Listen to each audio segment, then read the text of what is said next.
As a result of this investigation, two key cartel leaders, Johnny Hurtado Escada, known as Pez, and Jose Alfredo Hurtado Escada, known as Fresa, were designated by the U.S. Department of Treasury's Office of Foreign Asset Control. Pez was also named as a Consolidated Priority Organizational Target, a CPOT, one of the most significant criminal targets in the federal system. These men were directing the movement of heroin, cocaine, methamphetamine, and fentanyl into the United States, while coordinating how drug proceeds would make their way back to Mexico. Thanks to this joint operation, these financial networks and the leadership structures are now disrupted.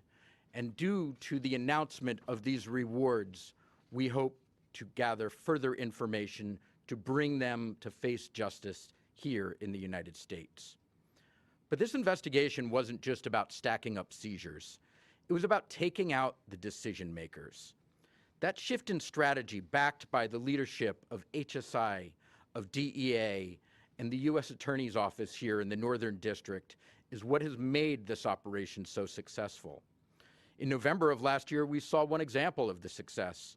HSI, DEA, Gwinnett County Sheriff's Office, and our partners arrested an LFM member operating a meth lab in Lawrenceville, Georgia.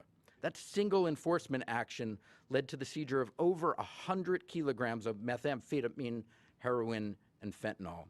Then just 2 months ago, as you've heard, the Department of State took an unprecedented step of designating La Nueva Familia Michoacan as a foreign terrorist organization, leveraging the full breadth of the United States government to attack this cartel's assets, its leadership, and bring those that wish to poison our communities to justice.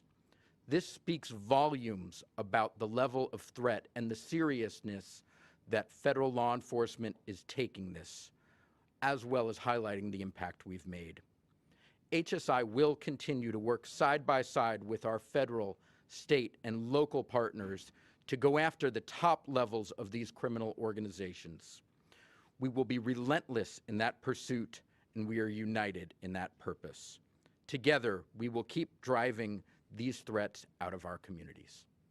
Thank you.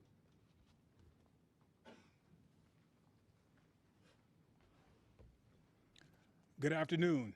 My name is Demetrius Hardiman, Special Agent in Charge, IRS Criminal Investigation, Atlanta Field Office.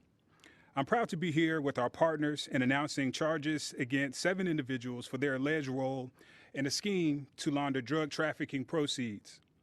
With our partners at the Drug Enforcement Administration, we uncovered a complex money laundering scheme in which alleged drug trafficking proceeds were sent to Mexican co-conspirators in a series of small transactions, a common ploy used by third-party money launderers to hide the origins and destinations of their funds.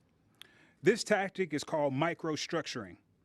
In this case, through a series of sophisticated investigative steps, our special agents observed the defendant sending money to a location in Mexico during a specific time range. Third-party money launderers are critical players in drug trafficking organizations. They create layers of transactions, shell businesses, and other efforts to attempt to obscure their illicit activities in a cloak of anonymity.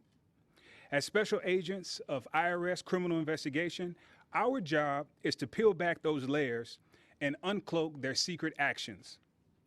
In this case, drug trafficking proceeds were funneled through money services businesses to appear legitimate. The defendants used Atlanta area remittance businesses that look legitimate on the surface to move drug money across borders. It goes without saying that money is the lifeblood of drug trafficking organizations. They exist for no other reason. When we take out their financial infrastructure, we effectively end their operations, which has benefits that reverberate deep into the community. By breaking up these networks, we are not only removing criminals from our streets, but we are stymieing the tide of addiction and overdose and ending the cycle of violence and chaos intrinsically tied to drug trafficking organizations. So the core of our efforts is about protecting communities. It's about making sure criminal enterprises cannot profit in the shadows while wreaking havoc in our communities and diminishing the quality of life for law-abiding citizens. If nothing else, this takedown reminds us that crime leaves a financial footprint, and no one follows the money trail better than IRS criminal investigation. The successful outcome today should serve as a warning to those who believe they can outsmart the system. We will find you, we will uncover your trail, and we will hold you accountable. Thank you.